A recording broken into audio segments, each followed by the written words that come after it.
Friends, आज next topic है DNA, double helix model of DNA. DNA का द्विकुंडली models. DNA क्या होता है? एक प्रकार का आनुवंशिक पदार्थ होता है, यानी DNA is a genetic materials. और एक न्यूक्लिक अम्ल होता है। न्यूक्लिक अम्ल दो होते हैं, डीएनए और आरएनए, जो केंद्रक के अंदर पाए जाते हैं। तो हम आपको बताने जा रहे हैं कि डीएनए क्या है। DNA means deoxyribo nucleic acid.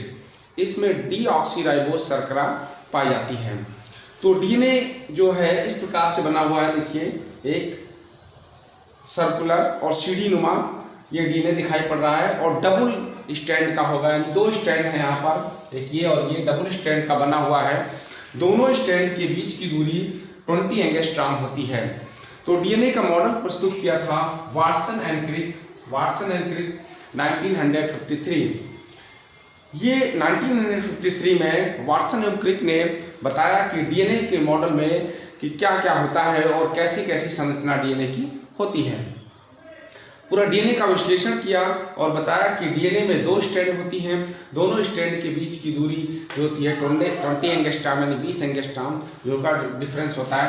ये होता है यहाँ पर ये डस्ट जो लगा हुआ है, ये क्या एक्सिस अक्ष, इसको 20 से यानी मध्य भाग से दो भागों में डिवाइड होता है। जब डीएनए का द्विगुणन होता है तो ये द्विशाखित होकर के दो भागों में डिवाइड होता है, यानी डीएनए खुल जाता है द्विगुणन के बाद।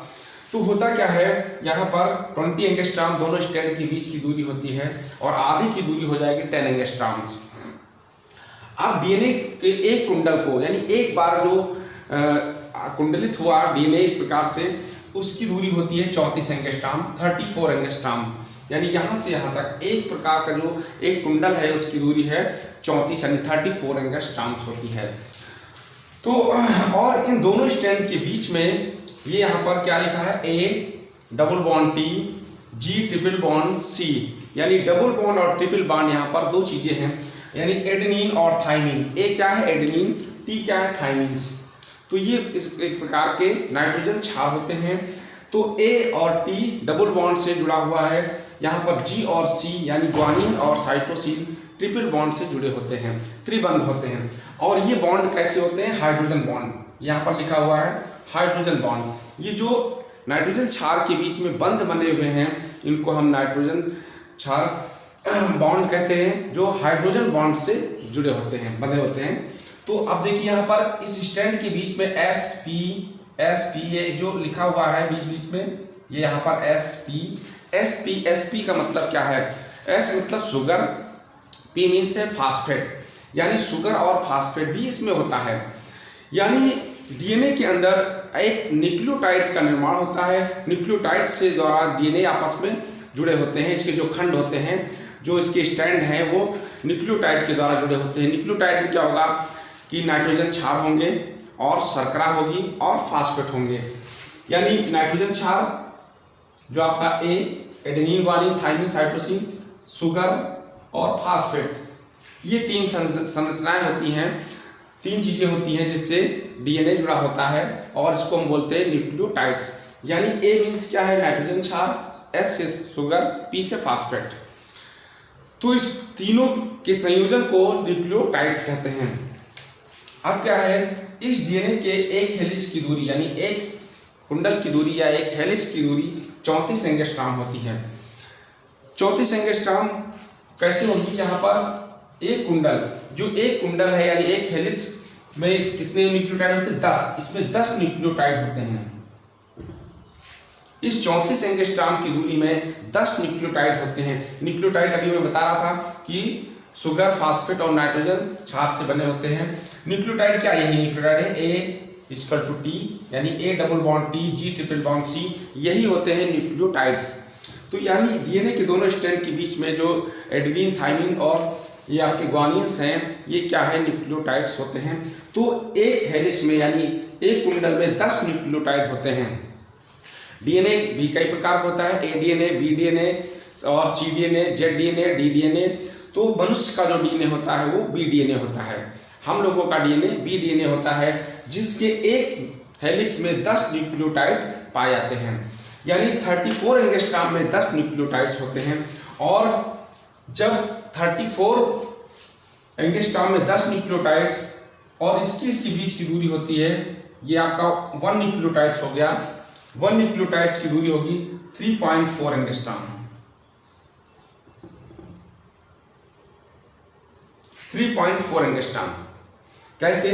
जब 10 की डिस्टेंस है, 10 न्यूक्लियोटाइड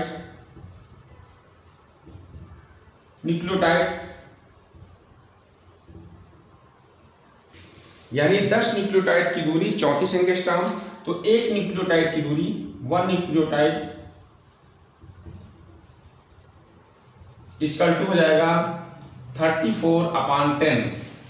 34/10 यहां से लेंगे 34, एक हेलिक्स की दूरी 34 एंगस्ट्रॉम और उसमें 10 न्यूक्लियोटाइड हैं, तो 34/10 ये आ जाएगा, इसको डिवाइड कर देंगे तो 3.4 एंगस्ट्रॉम। यानी एक न्यूक्लियोटाइड की दूरी कितनी आ रही है? 3.4 एंगस्ट्रॉम। तो ये क्या है, ये जब वाटसन एवं क्रिक ने मॉडल प्रस्तुत किया तो ये सारी बातें उसमें बताई कि एक न्यूक्लियोटाइड की दूरी क्या होगी? 3.4 एंगस्ट्रॉम्स होगी। और क्या होते हैं इसमें? नाइट्रोजन बेस होते हैं, यानी एडेनिन, ग्वानिन, थाइमिन, साइटोसिन, और साथ में शर्करा और फास्फेट आपस में जुड़े होते हैं। तो ये क्या है? न्यूक्लियोटाइड्स होता है। इस प्रकार से जो डीएनए है वो उभरा हुआ और द्विकुंडलित होता है। और इसमें देखिए यहाँ पर लिखा हुआ है 5 एंड और 3 एंड्स, दक्षिणावर्त और वामावर्त। तो ये है दक्षिणावर्त, वामावर्त, यानी एक जो एंड है वो 5 एंड होगा और इधर 3 एंड होगा। तो इस तरफ क्या होगा? पलट जाएगा, उसका उल्टा हो जाएगा, एंटी क्लॉकवाइज। तो इधर क्या हो जाएगा? 3 एंड, इधर 5 एंड। यहाँ पर इधर 3 नीचे है, इधर 3 ऊपर आ गया, एंटी क्लॉक हो जाता है। तो इस प्रकार से दक्षिणावर्त वामावर्त के द्वारा ये क्लॉकवाइज होते रहते हैं।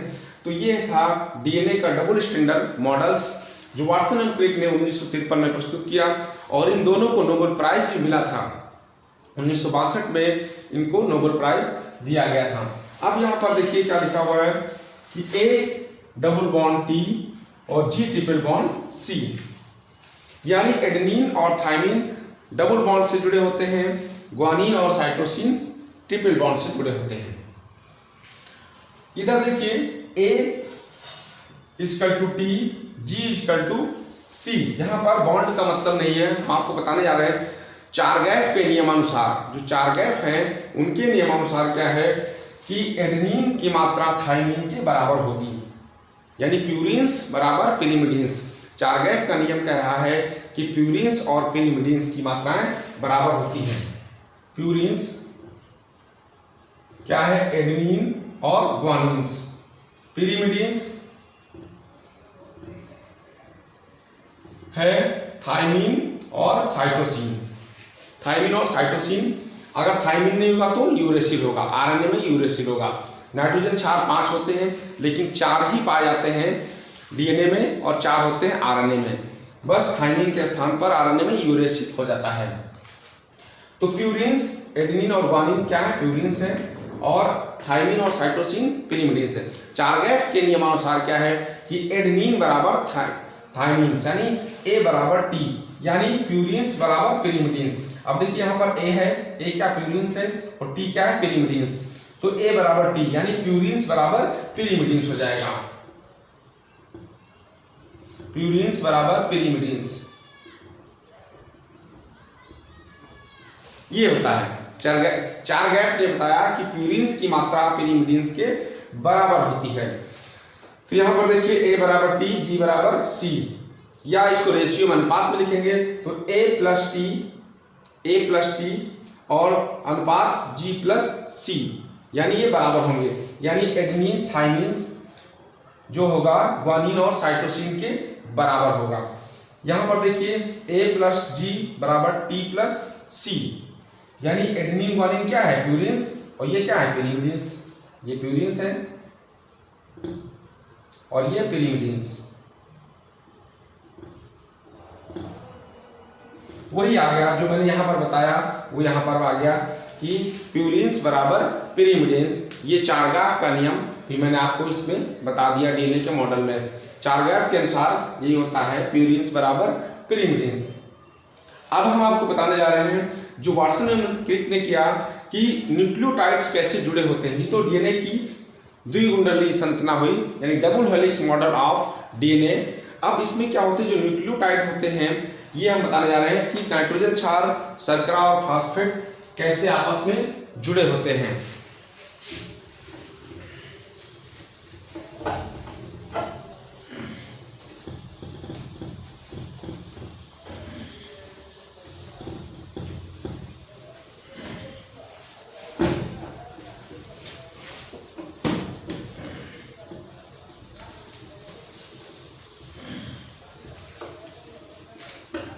अब हम आपको बताने जा रहे हैं कि न्यूक्लियोटाइड्स कैसे होते हैं, वो आपस में एक दूसरे से कैसे जुड़े होंगे, ये आप देखेंगे। जो डीएनए के अंदर नाइट्रोजन क्षार थे, एडेनिन, ग्वानिन, थाइमिन, साइटोसिन्स, और इनके साथ में शुगर कैसे जुड़ेगी, फास्फेट कैसे जुड़ेगा, वो हम आपको बताने जा रहे हैं। ध्यान से देखिएंगे। अगर आप हमारे वीडियो पढ़ते हैं, देखते हैं, तो काफ़ी कुछ आप सीख जाएंगे। और हमारे वीडियो को लाइक, सब्सक्राइब भी करते रहिए। होता क्या है, कैसे जुड़े होंगे, नाइट्रोजन बेस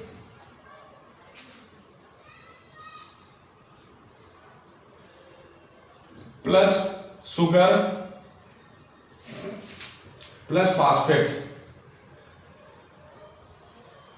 ये तीन चीजें होती हैं। Nitrogen base, sugar plus phosphate, इन तीनों को मिलाकर क्या बनेगा, न्यूक्लियोटाइड्स। इनको हम न्यूक्लियोटाइड्स कहते हैं, यानी तीनों के संयोजन को क्या बोलेंगे, न्यूक्लियोटाइड्स। कैसे होगा, एडेनिन जुड़ा होगा ग्वानिन के, एडेनिन होगा थाइमिन के साथ में, इस प्रकार से बनाएंगे। एडेनिन होगा थाइमिन के साथ में सरगैप के अनुसार, और ग्वानिन होगा साइटोसिन के साथ में, और कैसे होगा, ट्रिपल बॉन्ड होगा यहाँ पर। जैसे कभी आपने डीएनए में देखा, ये ट्रिपल बॉन्ड से होगा इस प्रकार से। अगर A बराबर T है तो T बराबर भी A हो जाएगा। यहाँ पर T कर दीजिए और इधर A कर दीजिए, बात वही होगी, चाहे आप T इधर करें या A इधर करें।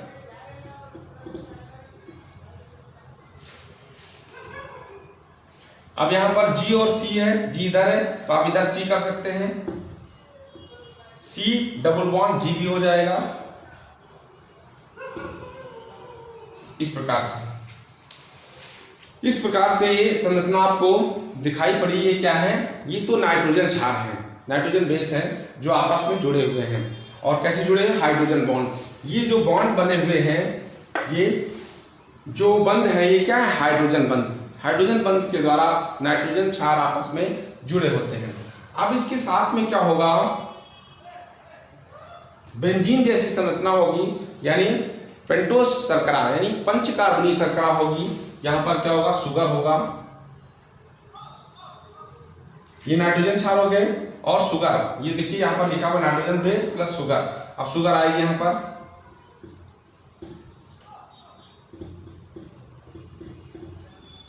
इस प्रकार से। इसके अंदर लिखेंगे एस में मीन्स शुगर। इस प्रकार से यहां पर ये हमने आपको शुगर बनाकर दिखा दिया कि शुगर आपस में जुड़े हुए हैं, किससे, नाइट्रोजन क्षार से। और यहां पर क्या होगा, फास्फेट।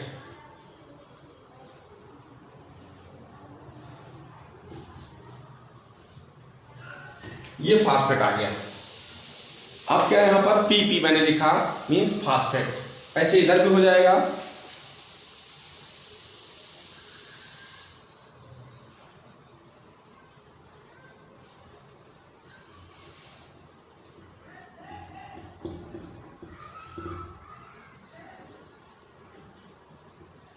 इस प्रकार से इधर भी शुगर आ गई और इधर भी शुगर अटैच हो गई, इससे नाइट्रोजन क्षार से, और इधर फास्फेट भी आ गए। तो अब देखिए तीन चीजें यहां पर हो गई हैं, शुगर, यानी शुगर, फास्फेट और नाइट्रोजन क्षार, तीनों चीजें आ गई, nitrogen base plus sugar plus phosphate. इधर भी ऐसे कर लेंगे।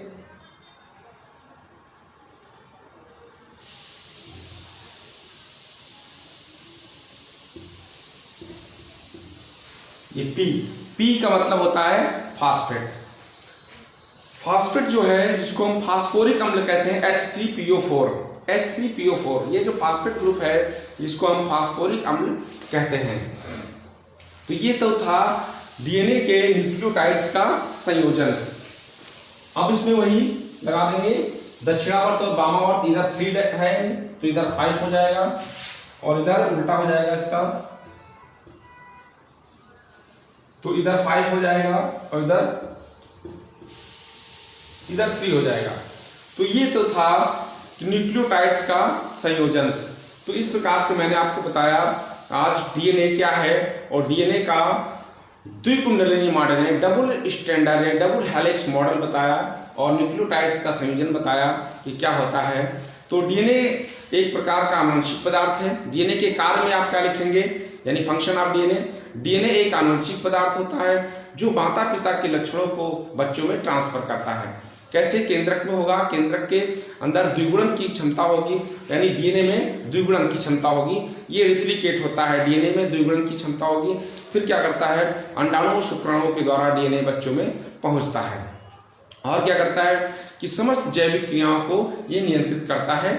डीएनए प्रोटीन संश्लेषण में भाग लेता है। प्रोटीन संश्लेषण में क्या करता है कि ये प्रोटीन संश्लेषण में सिग्नल देता है, यानी जब प्रोटीन का संश्लेषण होता है तो जीन्स को ये सिग्नल प्रदान करता है, यानी रिमोट कंट्रोल्स डीएनए के पास ही होता है जब प्रोटीन्स का निर्माण होता है।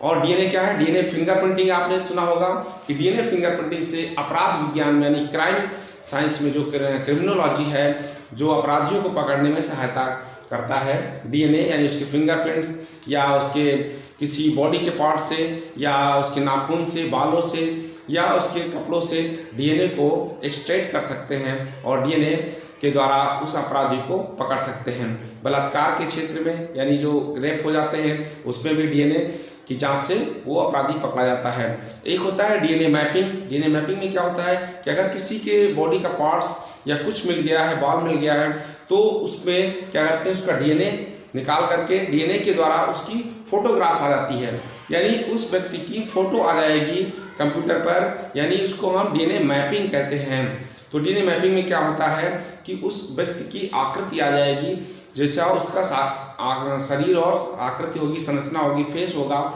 उसकी फोटो उस पर बनकर आ जाती है। तो इसको डीएनए मैपिंग कहते हैं, जो साइंस एंड टेक्नोलॉजी काफ़ी आगे हो गई है। सीसीएमयू हैदराबाद में जो है इसका परीक्षण सबसे पहले किया गया था। राजीव गांधी की जो हड्डियां थी उनका डीएनए मैपिंग करके पता लगाया गया कि फिर उसमें मालूम हुआ कि ये हड्डियां राजीव गांधी की हैं, जिनकी ब्लास्ट में यानी बम ब्लास्ट में मौत हो गई थी। तो डीएनए मैपिंग में क्या होता है, उस व्यक्ति की फोटो आ जाती है जिसका डीएनए हम चेक कर रहे हैं। तो ये था आज का वीडियो। थैंक यू, मिलेंगे नेक्स्ट वीडियो में।